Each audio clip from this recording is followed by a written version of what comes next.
Et bonjour à tous, bienvenue dans cette nouvelle série de vidéos. Nous allons réaliser un Tinder pour chat qui va commencer par une page de login avec notre identifiant, notre mot de passe. Ensuite, on va avoir des effets de hover. Quand on va appuyer sur connexion, on aura un loader qui s'affichera et ensuite on aura la page des matchs.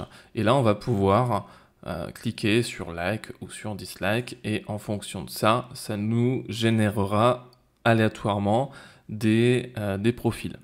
Donc dans un premier temps, on va avoir la partie en HTML, CSS avec des hover et on voit qu'on a des dégradés, on va voir comment faire des box shadow également, comment intégrer du JavaScript avec notre loader, on verra notamment la fonction setTimeout et comment ici générer les profils aléatoirement avec du JavaScript. Donc on va commencer par la première page, la page login.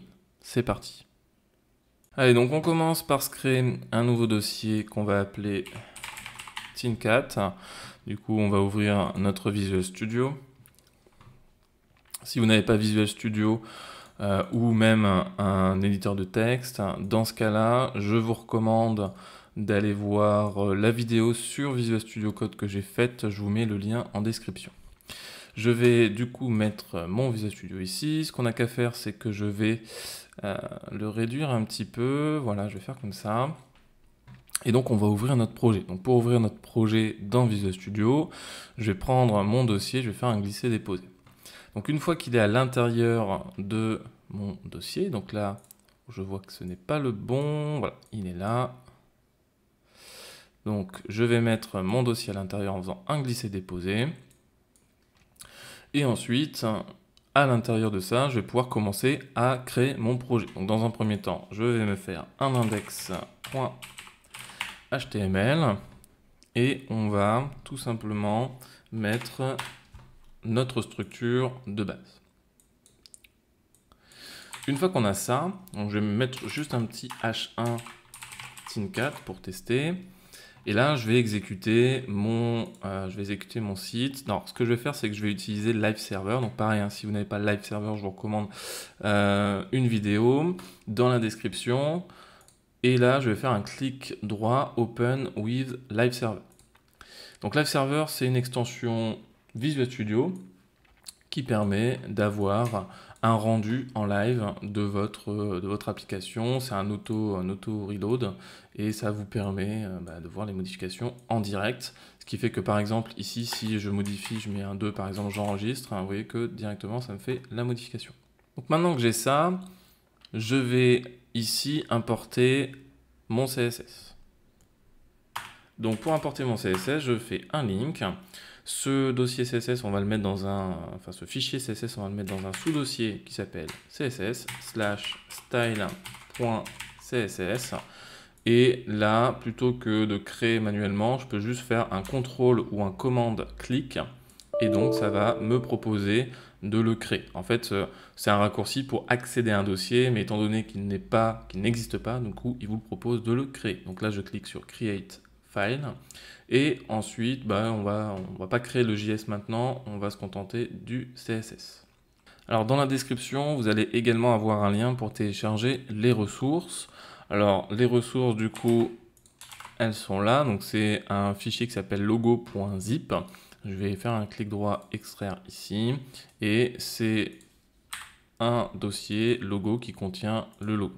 Donc ça, on va le mettre dans un sous-dossier IMG. Donc je vais me créer un sous-dossier IMG et je vais glisser mon sous-dossier logo à l'intérieur. Voilà, donc maintenant je vais pouvoir retourner sur mon application. Et donc ici, on ne va pas mettre un H2, on va le mettre plus tard, on va mettre notre H1 plus tard. Donc je vous rappelle, à nous ce qu'on veut obtenir, c'est ça, en tout cas pour la page de login. On veut le logo, ensuite on veut le titre, notre formulaire, notre bouton et le tout entouré dans un cadre en blanc avec le background derrière. Donc ce que je vous propose, c'est de commencer déjà par le background. Donc on va se rendre sur notre application. J'ai supprimé le H1. Je vais dans mon style et on va appliquer cette couleur sur le body. Donc pour appliquer cette fameuse couleur, on va utiliser la propriété background image et on va faire un linear gradient. Donc ce linear gradient, il accepte plusieurs arguments. Donc là, je vais réduire mon arborescence ici pour que vous voyez mieux. On va dans un premier temps lui donner l'orientation de notre dégradé. Ensuite, on va lui donner une première couleur. Donc la couleur, j'ai choisi celle-là. Et ensuite, une deuxième couleur. Voilà. J'enregistre et vous voyez que ça me fait bien mon dégradé. Donc là, si je modifie mon angle, ça va modifier l'angle de mon dégradé. Alors là, ce qui se passe, c'est que mon body n'est pas en hauteur à 100%. Donc ce qu'on va faire, c'est qu'on va lui dire qu'il va prendre toute la hauteur de notre fenêtre. Et je vais remettre mon 180, je sauvegarde. Donc vous voyez que on peut modifier l'orientation de notre dégradé. Moi, je vais laisser à 45. Une fois que notre dégradé est prêt, nous allons passer à la mise en place de notre formulaire avec le petit carré, le logo, etc. Donc, on va dans un premier temps créer une div qui aura la classe login, enfin qui aura l'identifiant login. Cet identifiant login, donc vous pouvez pourquoi pas créer une div de manière classique, donc grâce à emmet, vous appuyez sur tabulation, ça vous génère la div, ou sinon vous pouvez tout simplement faire directement un hashtag login, et là ça va vous créer une div en appuyant sur tabulation ou entrée, ça va vous créer une div avec l'identifiant. Donc c'est un raccourci, ça permet d'aller un petit peu plus vite. Maintenant qu'on a ça, à l'intérieur, on va mettre en place nos différents éléments. Donc on va commencer par créer du coup notre logo. Donc on va dans un premier temps créer ici un élément qu'on va appeler header. Donc on va lui donner une classe. Voilà. À l'intérieur, on va mettre notre logo, donc c'est une image. Cette image, on va aller chercher notre fameux logo qui est situé dans img / logo / le nom de notre logo. Donc img / logo / et donc là, je vais choisir logo-black. Donc emmet vous aide à aller chercher le bon élément. Si vous n'avez pas, les propositions qui sont faites, c'est qu'il y a un souci dans le lien. J'enregistre et vous voyez que mon logo apparaît, donc là il est énorme. Donc ce qu'on va faire, c'est qu'on va modifier sa taille. Donc je vais me rendre dans mon style.css, je vais venir sélectionner mon image. Faites attention parce que là on va importer d'autres images, on va vouloir contrôler la taille de notre image, mais là si je reste comme ça avec ce sélecteur là, ça va impacter toutes les images de mon site. Et moi c'est pas ce que je souhaite. Donc moi je veux modifier uniquement l'image de mon logo. Donc ce qu'on n'a qu'à faire, c'est ici lui donner un identifiant, donc je vais l'appeler logo. Je lui donne un identifiant et donc je vais pouvoir isoler uniquement cet identifiant là. Donc là je lui donne un identifiant que j'appelle logo et je vais lui donner une width. Une width à, on va essayer avec 300 pixels, j'enregistre et vous voyez que mon logo apparaît. Alors c'est peut-être un peu beaucoup, on va mettre 200. Alors ce qu'on va faire, c'est que là il nous manque le fond en blanc. Donc je vais créer un élément qui va s'appeler container login et je vais mettre ça à l'intérieur. Donc pour facilement déplacer des éléments, vous sélectionnez l'ensemble des éléments que vous souhaitez déplacer, vous appuyez sur la touche Alt et touche directionnelle. Donc vous maintenez Alt et touche directionnelle vers le haut ou vers le bas. Et là vous voyez que je viens de déplacer très facilement mes blocs. Ça permet aussi de déplacer proprement avec les bonnes indentations. Auquel cas, s'il y a des problèmes d'indentation, parce que vous avez fait un copier-coller ou quoi que ce soit, vous pouvez faire un Shift tabulation pour désindenter ou tabulation pour indenter. Voilà, donc maintenant mon container login, je vais venir au niveau de mon style.css, je vais venir sélectionner mon container login et je vais lui appliquer un background color et on va lui mettre un background color en blanc. Et là, vous voyez que j'ai bien mon background color. Alors, ce qui se passe, c'est que mon background color, il prend toute la largeur. Et moi, c'est pas ce que je souhaite. J'aimerais bien contrôler sa taille. J'aimerais bien qu'il soit un peu moins large. Donc, ce qu'on va faire, c'est qu'on va lui donner une width et on va forcer la width à 40 pixels. Alors, le souci, c'est que le fait de faire ça, vous voyez que il est calé sur la gauche, et moi, c'est pas ce que je veux qu'il soit au centre. Donc là, au niveau de body, on va appliquer un display flex. On va également vouloir le centrer, donc c'est la raison pour laquelle on a utilisé les display flex. Donc, je vous mettrai le lien dans la documentation. Si vous tapez Flexbox, je vous conseille fortement d'apprendre les Flexbox. Si vous tapez Flexbox sur Google, vous êtes tombé sur différentes docs. Je vous conseille celle-là, c'est CSS-Tricks. Et donc, du coup, vous avez tout un tas de... vous avez la documentation sur les Flexbox. Alors, c'est pas la documentation officielle, mais en tout cas, celle-là est vraiment pas mal. Et donc, ça vous donne comment fonctionne, voilà, ça vous montre comment fonctionnent les Flexbox. Et donc, nous, en l'occurrence, là, on a appliqué un display flex, ce qui fait que ça a aligné tous les éléments enfants. Là, on n'en avait qu'un seul, mais ça nous a donné surtout accès à des propriétés comme le Justify Content pour centrer. Donc là, on aurait très bien pu le remplacer si on n'avait pas utilisé les Flexbox par un TextAlign Center. Mais par contre, on a une autre propriété qui est intéressante, c'est le Align Item qui permet de mettre au centre. Et ça, c'est plus compliqué sans utiliser les Flexbox. Donc là, on va appliquer notre Align Item Center. Et là, vous voyez que ça me centre au niveau de ma page. Maintenant qu'on a ça, je vais me rendre sur mon index. Et nous, ce qu'on souhaite, c'est avoir également un titre. Donc là, je vais me rendre sur mon code. Je vais mettre ici mon H1 et je vais mettre le nom de mon application, Tinkat. Donc là, j'ai bien mon titre. Donc là, vous voyez qu'à l'intérieur de mon header, donc à l'intérieur de mon bloc, mes deux enfants, l'image et le titre ne sont pas centrés. Donc moi, ce que j'aimerais bien, c'est les centrer. Donc là, vous pourriez me dire, bah tiens, on n'a qu'à utiliser les Flexbox. Pourquoi pas? Ça pourrait fonctionner. Mais là, honnêtement, étant donné qu'il n'y a que deux enfants, qu'on n'a pas besoin de faire d'align item ou quoi que ce soit, ça ne sert pas à grand chose. On va sélectionner directement le header. D'ailleurs, qu'on a mal nommé, on va mettre header. Et donc, on va sélectionner ce header. Donc, on va se rendre sur notre style.css. Je vais sélectionner mon header. Et je vais appliquer un TextAlign Center. Alors là, vous voyez, on a appliqué une propriété, mais ça ne fonctionne pas, notre TextAlign Center. On pourrait se demander pourquoi. Alors là, la propriété est bien bonne, le problème ne vient pas de là. Si on inspecte l'élément, donc servez-vous de l'inspecteur d'éléments. Si j'inspecte l'élément, donc je fais un clic droit, inspecter, je clique sur mon header, et je vois que mon TextAlign Center n'apparaît pas. Ça veut dire qu'il n'a pas été pris en compte.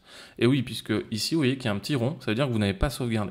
Donc ça, c'est une erreur qu'on fait souvent quand on débute. Je me rends sur mon index, je sauvegarde, et là, ça applique bien mes propriétés. Donc là, le fait de ne pas avoir sauvegardé, la classe header n'était pas prise en compte. C'est comme si je ne l'avais pas ajoutée. Donc pensez à bien sauvegarder. Maintenant que j'ai ça, je vais maintenant modifier mon H1. Donc le H1, ici, je vais du coup le mettre, je vais augmenter sa taille. Donc je vais faire un font size. On va mettre une taille de 65 pixels. On va également modifier sa couleur. Donc je vais mettre un color. Et on va mettre cette couleur-là. On va également modifier la taille du logo qui est un peu trop grand. Donc le logo, on va lui mettre une taille de 100 pixels. Et maintenant, on va modifier la police de notre texte. Donc pour ça, on va se rendre sur Google Font. Vous tapez Google Font sur Google, et au niveau de Google Font, vous avez tout un choix de polices à votre disposition qui sont totalement utilisables sur votre site, qui sont open source. Donc là, moi je vais choisir une police, et on va prendre une police assez classique. On va partir sur du Roboto. Voilà. Donc là, vous cliquez sur la police, vous sélectionnez toutes les graisses que vous avez besoin. Donc nous, on va prendre la version régulière, on va prendre la version en bold, donc en gras, et pourquoi pas en light. Et maintenant qu'on les a ajoutés, vous allez cliquer sur cet onglet, et là, vous allez importer votre police en copiant le link. Une fois que le link est copié, on se rend sur notre index, on se positionne en dessous du title. D'ailleurs, le title, on peut changer son nom Tinkat. Et ici, on va coller notre lien.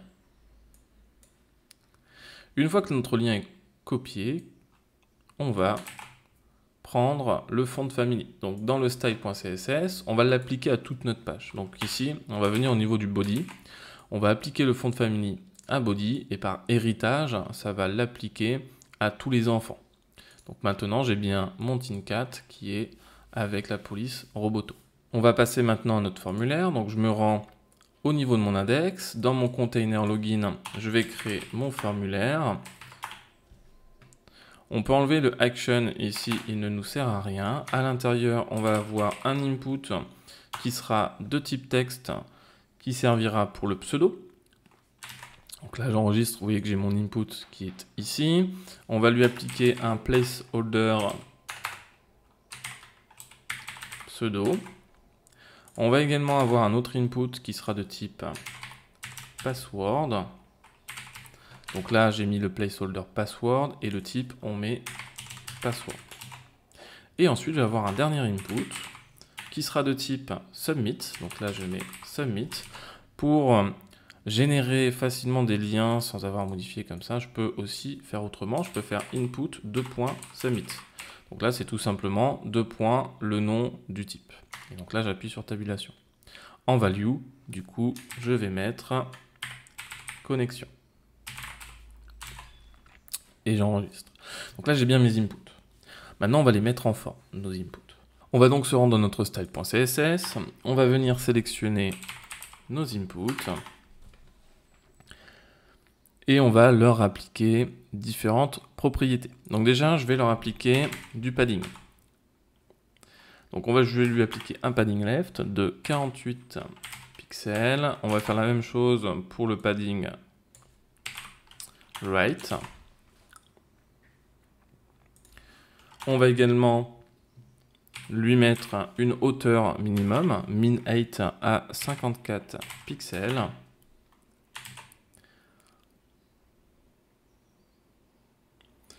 La couleur du texte, on va lui appliquer cette couleur-là.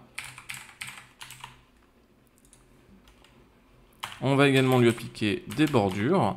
Donc border qui accepte trois valeurs. Donc dans un premier temps, ça va être la taille des bordures. Donc là, je vais mettre 2 pixels. Ensuite, le type de bordure. Donc est-ce que c'est du pointillé? Est-ce que c'est en solide? Nous, on va choisir solide. Et ensuite, la couleur. Donc moi, je vais prendre cette couleur-là. Et ensuite, je vais appliquer un border radius. Donc là, je viens chercher mon border radius et je vais lui appliquer un border radius de 30 pixels. Donc là, pareil, c'est une extension qui permet d'auto-préfixer. Je vous renvoie vers la vidéo sur les extensions Google Chrome. Enfin, sur les je vous renvoie. Ah, voilà. Donc là, c'est pareil, c'est une extension qui permet de préfixer automatiquement. Je vous renvoie sur la vidéo des extensions de Visual Studio. On va également appliquer un margin. Donc ici, je vais faire un margin de 10 pixels sur top et bottom. Et on va également appliquer un width de 100%.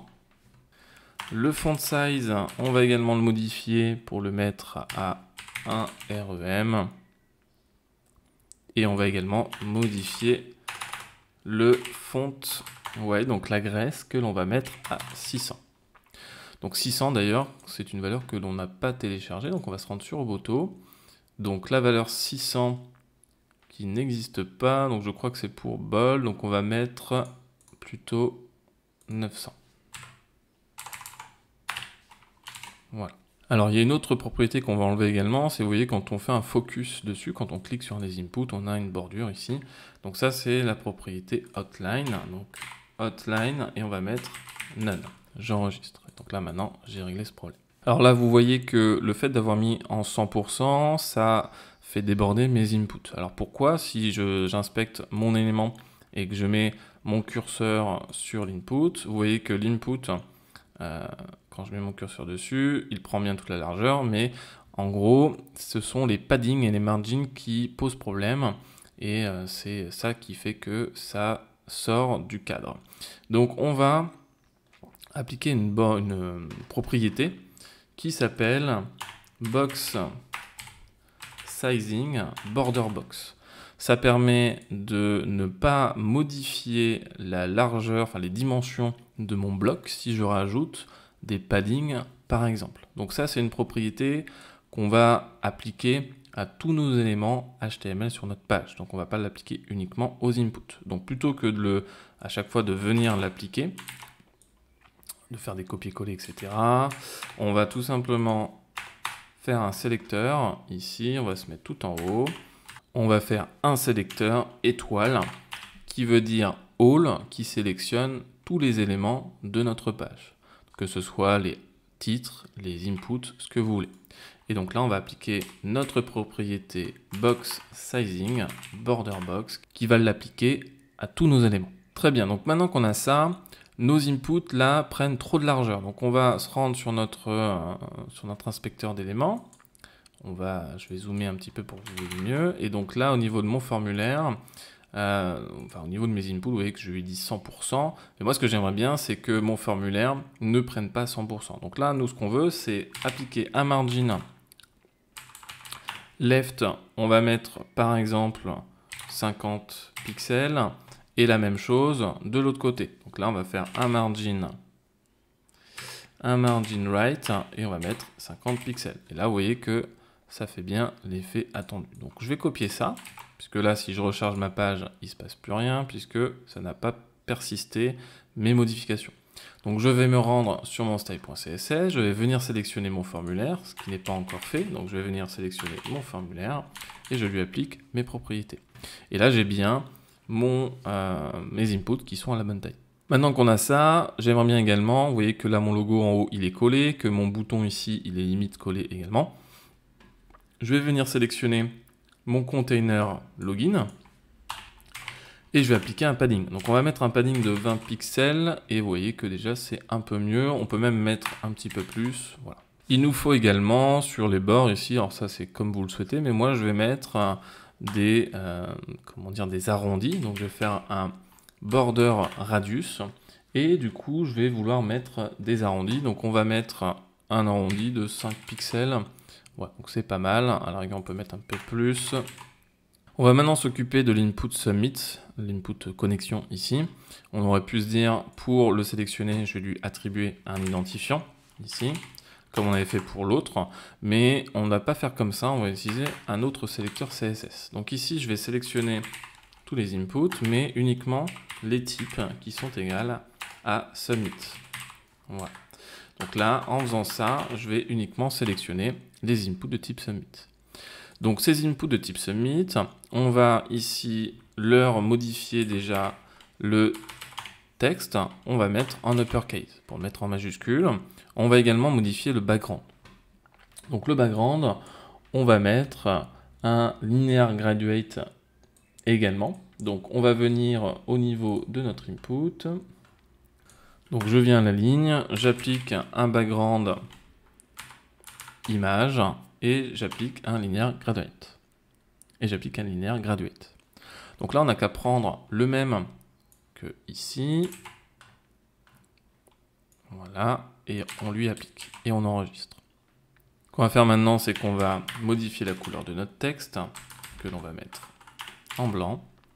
On va également enlever les bordures, donc je vais mettre border none et je vais également modifier le border radius que l'on va mettre à 5 pixels. Donc là, on ne va pas utiliser les mêmes couleurs ici.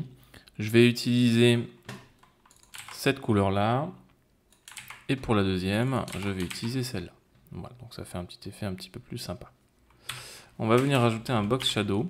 Et ce box shadow, on va lui appliquer plusieurs valeurs. Donc ça correspond à tous les côtés, donc left, right, bottom, top, etc. Et ensuite, on va lui attribuer une couleur. Donc là, je vais prendre une couleur RGBA pour contrôler du coup l'opacité. Donc on va prendre du noir, un classique, avec une petite opacité à 0,27. Voilà. Et donc là, vous voyez, ça nous fait un petit effet de box shadow. Donc c'est tout pour cette vidéo. Dans la prochaine, nous allons voir comment faire des effets de hover, comment mettre un petit peu d'animation. On va voir également comment mettre en place un loader qui se chargera au moment où on change de page, et on va mettre également ensuite en forme la prochaine page qui nous permettra de faire nos matchs. Je vous dis donc à très vite, ciao.